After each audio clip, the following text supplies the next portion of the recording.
ಯಾವುದು ಒಳ್ಳೆಯದು ಅಥವಾ ಕೆಟ್ಟದಲ್ಲ. ಕೆಲವೊಮ್ಮೆ ತಪ್ಪು ಮಾರ್ಗವು ನಿಮ್ಮನ್ನು ಸರಿಯಾದ ಗಮ್ಯಸ್ಥಾನಕ್ಕೆ ಕರೆದೊಯ್ಯುತ್ತದೆ. ತಪ್ಪುಗಳಿದ್ದರೂ ಸಹ ಬೇರೆಯವರ ಹಾದಿಯನ್ನು ಸಂಪೂರ್ಣವಾಗಿ ಅನುಸರಿಸುವುದಕ್ಕಿಂತ ನಿಮ್ಮದೇ ಆದ ಹಾದಿಯನ್ನು ಅನುಸರಿಸುವುದು ಉತ್ತಮ. ನಿಜವಾದ ಬೆಳವಣಿಗೆ ನಿಮ್ಮದೇ ಆದ ಪ್ರಯಾಣದಿಂದ ಬರುತ್ತದೆ. ಹೆಚ್ಚಿನವರು ಸಮಸ್ಯೆಯನ್ನು ವಿಧವಾಗಿ ಬಣ್ಣಿಸುತ್ತಲೇ ಕಾಲ ಕಳೆಯುತ್ತಾರೆ. ಅದರಲ್ಲಿ ಸ್ವಲ್ಪ ಹೊತ್ತನ್ನು ಪರಿಹಾರದ ಬಗ್ಗೆ ಯೋಚಿಸಿದ್ರೆ ಸಮಸ್ಯೆಯೇ ಇಲ್ಲವಾಗುತ್ತಿತ್ತು. ಕೆಟ್ಟದ್ದು ಅದು ದೊಡ್ಡದಾಗಿರಲಿ ಅಥವಾ ಚಿಕ್ಕದಾಗಿರಲಿ ಯಾವಾಗಲೂ ವಿನಾಶಕ್ಕೆ ಕಾರಣವಾಗುತ್ತೆ. ಏಕೆಂದರೆ ದೋಣಿಯಲ್ಲಿನ ರಂಧ್ರವು ಅದು ದೊಡ್ಡದಾಗಿರಲಿ ಅಥವಾ ಚಿಕ್ಕದಾಗಿರಲಿ ಅದನ್ನು ಮುಳುಗಿಸುತ್ತದೆ.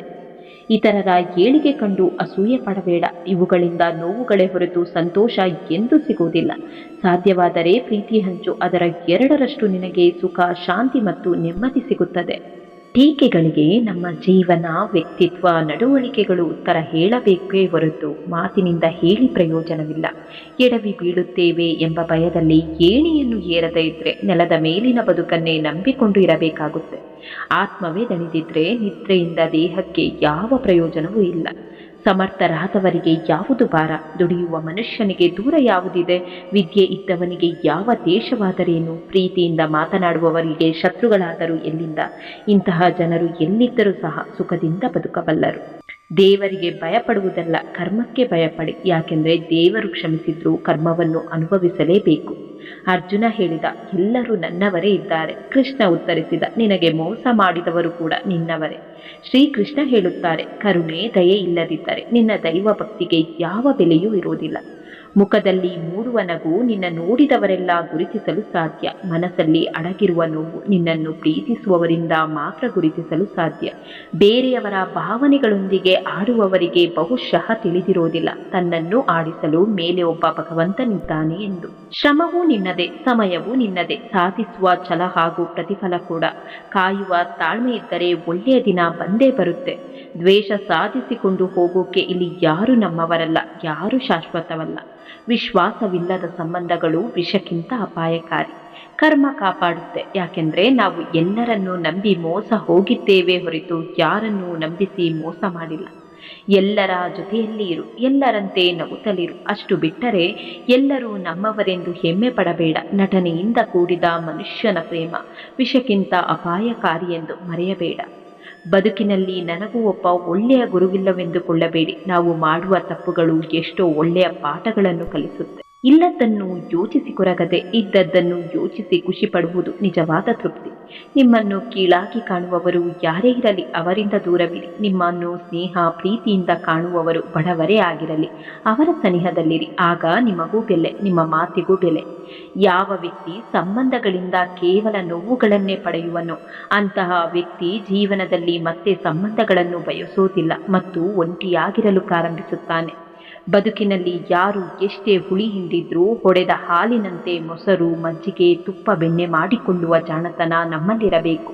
ಪರಿಪೂರ್ಣತೆ ಎಂದರೇನು? ಬೇರೆಯವರಿಂದ ನೀನು ಅಪೇಕ್ಷಿಸುವುದನ್ನು ಬಿಟ್ಟರೆ ಅದು ಪರಿಪೂರ್ಣತೆ. ಮತ್ತೊಬ್ಬರು ನಿನ್ನನ್ನು ತೆಗಳಿದಾಗ ಸ್ವೀಕರಿಸುವ ಗುಣವಿದ್ದರೆ ಅದು ಪರಿಪೂರ್ಣತೆ. ಮತ್ತೊಬ್ಬರನ್ನು ಬದಲಾಯಿಸುವ ಪ್ರಯತ್ನ ಬಿಟ್ಟು ನೀನು ಬದಲಾದರೆ ಅದು ಪರಿಪೂರ್ಣತೆ. ನೀನು ಮಾಡುತ್ತಿರುವ ಕೆಲಸದಿಂದ ನಿನಗೆ ಶಾಂತಿ ಮತ್ತು ಆತ್ಮವಿಶ್ವಾಸ ಸಿಕ್ಕರೆ ಅದು ಪರಿಪೂರ್ಣತೆ. ನಿನ್ನಲ್ಲಿ ನಿನಗೆ ಭರವಸೆ ಇದ್ದು ಶಾಂತನಾಗಿರಲು ಸಾಧ್ಯವಾದರೆ ಅದು ಪರಿಪೂರ್ಣತೆ. ನಿನ್ನನ್ನು ಬೇರೆಯವರೊಂದಿಗೆ ಹೋಲಿಸಿಕೊಳ್ಳುವುದನ್ನು ಬಿಟ್ಟರೆ ಅದು ಪರಿಪೂರ್ಣತೆ.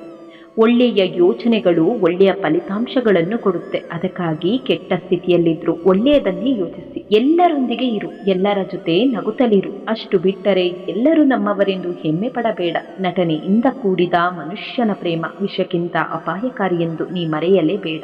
ಅನ್ಯರು ನಿನ್ನನ್ನು ಅವಮಾನಿಸುತ್ತಾರೆ ಎಂದು ಎಂದಿಗೂ ಕುಗ್ಗದಿರು. ಏಕೆಂದರೆ ನಿಂದಕರಿಗೆ ವಜ್ರ ಮತ್ತು ಗಾಜಿನ ವ್ಯತ್ಯಾಸ ತಿಳಿದಿರುವುದಿಲ್ಲ. ಯಾರಿಗೂ ಉಪದೇಶ ಮಾಡಬೇಡಿ. ನೀವೇನು ಮಾಡಬೇಕಂತಿದ್ದೀರೋ ಹಾಗೆ ಬದುಕಿ ತೋರಿಸಿ. ಒಳ್ಳೆಯ ಯೋಚನೆಗಳು ಒಳ್ಳೆಯ ಫಲಿತಾಂಶಗಳನ್ನು ಕೊಡುತ್ತೆ. ಅದಕ್ಕಾಗಿ ಕೆಟ್ಟ ಸ್ಥಿತಿಯಲ್ಲಿದ್ದರೂ ಒಳ್ಳೆಯದನ್ನೇ ಯೋಚಿಸಿ. ಯಾರು ತಮ್ಮ ಮುಖದಲ್ಲಿ ನಗು ಮತ್ತು ಮೌನವನ್ನು ಶಾಶ್ವತವಾಗಿ ಉಳಿಸಿಕೊಂಡಿರುತ್ತಾರೋ ಅವರು ಎಲ್ಲ ಸಮಸ್ಯೆಗಳನ್ನು ಎದುರಿಸುವ ಸಾಮರ್ಥ್ಯವನ್ನು ಹೊಂದಿರುತ್ತಾರೆ. ನಿಮ್ಮವರೇ ನಿಮಗೆ ನೋವು ಕೊಟ್ಟಾಗ ಅದರಿಂದ ಏನು ನೋವುಂಟು ಆಗಿದೆಯೋ ಅದನ್ನು ಹಿಂದೆ ಬಿಟ್ಟು ಮುಂದುವರಿಯಿರಿ. ಆದರೆ ಅದು ನಿಮಗೆ ಕಲಿಸಿದ್ದನ್ನು ಎಂದಿಗೂ ಮರೆಯಬೇಡಿ. ನೀವು ಕಷ್ಟಪಡುತ್ತಿರುವ ಕಾರಣ ನೀವು ಬೀಳುತ್ತಿದ್ದೀರಿ ಎಂದರ್ಥವಲ್ಲ. ದೇವರು ತಡ ಮಾಡಿದ್ರೂ ಅನ್ಯಾಯ ಮಾಡುವುದಿಲ್ಲ. ತಡವಾಗುವುದರ ಹಿಂದೆ ಅದ್ಭುತಗಳು ನಡೆಯುತ್ತೆ. ಕಾದು ನೋಡಬೇಕು ಅಷ್ಟೇ. ಚಿಂತಿಸುವುದು ಎಂದರೆ ಭಗವಂತನ ವ್ಯವಸ್ಥೆಯನ್ನು ಅವಮಾನಿಸಿದಂತೆ. ಚಿಂತಿಸಬೇಡಿ, ಅವನು ಎಲ್ಲವನ್ನೂ ನೋಡಿಕೊಳ್ಳುತ್ತಾನೆ. ಈ ಜಗತ್ತಿನಲ್ಲಿ ಯಾವುದು ಶಾಶ್ವತವಲ್ಲ. ಈ ಜಗತ್ತಿನಲ್ಲಿ ಎಲ್ಲವೂ ನಶ್ವರ. ಅದರಲ್ಲೂ ನಿಮ್ಮ ದೇಹಕ್ಕೆ ಒಂದು ಆಯಸ್ಸು ಇದೆ. ಆದ್ದರಿಂದ ನಿಮ್ಮ ದೇಹವನ್ನು ನಿಮ್ಮ ಗುರುತಾಗಿ ಬಳಸಿಕೊಳ್ಳುವುದು ನಿಷ್ಪ್ರಯೋಜಕ. ನಿಮ್ಮ ಆತ್ಮದ ಹೊರತಾಗಿ ನಿಮ್ಮ ಎಲ್ಲವೂ ನಶ್ವರ. ಸತ್ತ ಬಳಿಕ ಈ ಜಗತ್ತಿನಲ್ಲಿ ಗಳಿಸಿದ್ದು ಏನನ್ನು ನಾವು ಕೊಂಡು ಹೋಗಲು ಸಾಧ್ಯವಿಲ್ಲ. ಯಾರನ್ನು ಜೊತೆಗೆ ಕರೆದೊಯ್ಯಲು ಸಾಧ್ಯವಿಲ್ಲ. ಭಗವಂತ ನಿನ್ನ ಪ್ರಾರ್ಥನೆಗೆ ತಕ್ಷಣ ಪ್ರತಿಫಲ ಕೊಟ್ಟರೆ ನಿನ್ನ ವಿಶ್ವಾಸವನ್ನು ಇನ್ನೂ ಗಟ್ಟಿ ಮಾಡುತ್ತಿದ್ದಾನೆ ಎಂದರ್ಥ. ನಿನ್ನ ಪ್ರಾರ್ಥನೆಗೆ ತಕ್ಷಣ ಪ್ರತಿಫಲ ಸಿಗದಿದ್ದರೆ ನಿನ್ನನ್ನು ಪರೀಕ್ಷಿಸುತ್ತಿದ್ದಾನೆ ಎಂದರ್ಥ. ನಿನ್ನ ಪ್ರಾರ್ಥನೆಗೆ ಯಾವತ್ತೂ ಪ್ರತಿಫಲವೇ ಸಿಗದಿದ್ದರೆ ನಿನಗೆ ಅತ್ಯುತ್ತಮವಾದುದನ್ನು ಕಾಯ್ದಿರಿಸುತ್ತಿದ್ದಾನೆ ಎಂದರ್ಥ. ಜ್ಞಾನಿಗಳು ದಾನ ಮಾಡುವಾಗ ಕೂಡ ಯಾವುದೇ ಐಹಿಕ ಫಲದ ಅಪೇಕ್ಷೆ ಇಲ್ಲದೆ ದಾನ ಮಾಡುತ್ತಾರೆ. ಉದಾಹರಣೆಗೆ ಅನ್ನದಾನ. ಅನ್ನದ ಅಭಿಮಾನಿ ಲಕ್ಷ್ಮಿ. ಅನ್ನದಾನ ಎಂದರೆ ದಾನ ಸ್ವೀಕರಿಸುವವನೊಳಗಿನ ವೈಶ್ವಾನರ ರೂಪಿ ನಾರಾಯಣನಿಗೆ ಲಕ್ಷ್ಮಿಯ ಸಮರ್ಪಣೆ. ಇದೇ ರೀತಿ ಕನ್ಯಾದಾನ. ಕನ್ಯಾದಾನ ಮಾಡುವಾಗ ಕನ್ಯಾಪ್ರೀತಿಗಳು ಗಂಡಿನ ಆಸ್ತಿ, ಹುದ್ದೆ, ಸಂಬಳ ನೋಡಿ ದಾನ ಮಾಡುವುದಲ್ಲ. ಬದಲಿಗೆ ಹುಡುಗಿಯ ಒಳಗಿರುವ ಲಕ್ಷ್ಮಿಯನ್ನು ಹುಡುಗನ ಒಳಗಿರುವ ನಾರಾಯಣನಿಗೆ ಅರ್ಪಿತವಾಗಲಿ ಎನ್ನುವ ಅನುಸಂಧಾನದಿಂದ ನೀಡುವುದು. ಹೀಗೆ ಮೋಕ್ಷಕಾಂಕ್ಷಿಗಳು ಎಲ್ಲ ಮಾಡಿಸುವವನು ಆ ಭಗವಂತ. ಅವನ ಪ್ರೀತ್ಯರ್ಥ ಈ ಪೂಜೆ ಎಂದು ಯಾವುದೇ ಲೌಕಿಕ ಫಲಾಪೇಕ್ಷೆ ಇಲ್ಲದೆ ಕ್ರಿಯೆಯನ್ನು ಮಾಡುತ್ತಾರೆ. ನಿನ್ನ ನಿತ್ಯ ಕರ್ತವ್ಯ ಏನಿದೆ ಅದನ್ನು ಭಗವಂತನಿಗೆ ಅರ್ಪಿಸು. ಅದನ್ನು ಭಗವಂತನ ಪೂಜೆ ಎಂದು ಮಾಡು. ಭಗವಂತನಿಗಾಗಿ ಭಕ್ಷ್ಯ ಭೋಜ್ಯವನ್ನು ಮಾಡುವ ಅಗತ್ಯವಿಲ್ಲ. ನೀನು ಏನನ್ನು ತಿನ್ನುತ್ತೀಯೋ ಅದನ್ನು ಭಗವಂತನಿಗೆ ಅರ್ಪಿಸು. ಹೀಗೆ ಮಾಡಿದಾಗ ಭಗವಂತನ ಆರಾಧನೆ ಪ್ರತ್ಯೇಕವಾಗುವುದಿಲ್ಲ ಮತ್ತು ಕಷ್ಟವಾಗುವುದಿಲ್ಲ. ಭಗವಂತನಿಗಾಗಿ ಯಾವುದೋ ವಿಶೇಷ ಹೋಮ ಹವನ ಮಾಡುವ ಅಗತ್ಯವಿಲ್ಲ. ನೀನು ಏನು ಹೋಮ ಮಾಡುತ್ತೀಯೋ ಅದನ್ನೇ ಅಗ್ನಿ ಅಂತರ್ಗತ ನಾರಾಯಣಾಯ ಇದಮ್ಮಮ ಎಂದು ಅರ್ಪಿಸು. ಒಬ್ಬ ಹಸಿದ ವ್ಯಕ್ತಿ ಆತನ ಹೊಟ್ಟೆಯಲ್ಲಿ ವೈಶ್ವಾನರ ರೂಪಿ ಭಗವಂತನನ್ನು ಹೊತ್ತು ಬಂದಿದ್ದಾನೆ ಎಂದು ತಿಳಿದು ಆತನೊಳಗಿರುವ ವೈಶ್ವಾನರ ಪ್ರಸನ್ನವಾಗಲಿ ಎಂದು ಆ ವ್ಯಕ್ತಿಯನ್ನು ಸತ್ಕಾರ ಮಾಡು. ಇದೇ ಭಗವಂತನ ಮಹಾಪೂಜೆ ಎನಿಸುತ್ತದೆ. ಆತ್ಮ ಭರವಸೆ ಇದ್ದಾಗ ನಮ್ಮನ್ನು ಯಾರು ಏನು ಮಾಡಲು ಸಾಧ್ಯವಿಲ್ಲ. ನಿಜವಾದ ಜ್ಞಾನಿ ಎಂದು ಅಂಜುಬುರುಕನಾಗಿ ಧೃತಿಗೆಡುವುದಿಲ್ಲ. ಮುಂದೆ ಹೀಗಾಗಬಹುದು ಎಂದು ಮನಸ್ಸಿನಲ್ಲಿ ಯೋಚಿಸಿಕೊಂಡು ಕೊರಗುವುದು ಜೀವನವಲ್ಲ. ಬದಲಿಗೆ ಏನೇ ಬಂದರೂ ಅದನ್ನು ಎದುರಿಸುವ ಶಕ್ತಿ ಭಗವಂತ ನನಗೆ ಕೊಡುತ್ತಾನೆ ಎನ್ನುವ ದೃಢವಾದ ಆತ್ಮಶಕ್ತಿ ಧೃತಿ. ವಿಷಮ ಪರಿಸ್ಥಿತಿಯನ್ನು ಎದುರಿಸಿಕೊಂಡು ಬದುಕುವುದೇ ಜೀವನ. ಅನಿರೀಕ್ಷಿತ ಆಪತ್ತು ಜೀವನದಲ್ಲಿ ಸಾಮಾನ್ಯ. ಅದನ್ನು ತಿಳಿದು ಆತ್ಮವಿಶ್ವಾಸದಿಂದ ಬದುಕು. ಆಗಬಾರದು ಈ ಜಗತ್ತಿನಲ್ಲಿ ಎಂದೂ ಆಗುವುದಿಲ್ಲ. ಆಗುವುದನ್ನು ಯಾರಿಂದಲೂ ತಡೆಯಲು ಸಾಧ್ಯವಿಲ್ಲ.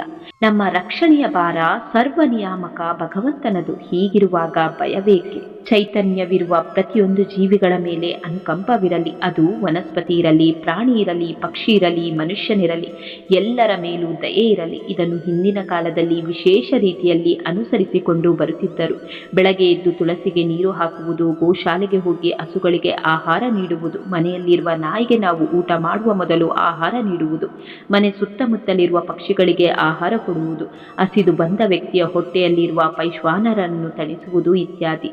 ಇದಲ್ಲದೆ ಇನ್ನೊಬ್ಬರು ತೊಂದರೆಯಲ್ಲಿದ್ದಾಗ ಆತ ಮಿತ್ರ ಶತ್ರು ಎನ್ನುವ ಭೇದವೆಣಿಸದೆ ಅವರ ಮೇಲೆ ದಯೆ ತೋರುವುದು ಬಹಳ ದೊಡ್ಡ ಗುಣ. ಈ ಗುಣವನ್ನು ಮುಖ್ಯವಾಗಿ ಮಹಾಭಾರತದಲ್ಲಿ ಧರ್ಮರಾಯನಲ್ಲಿ ಕಾಣುತ್ತೇವೆ.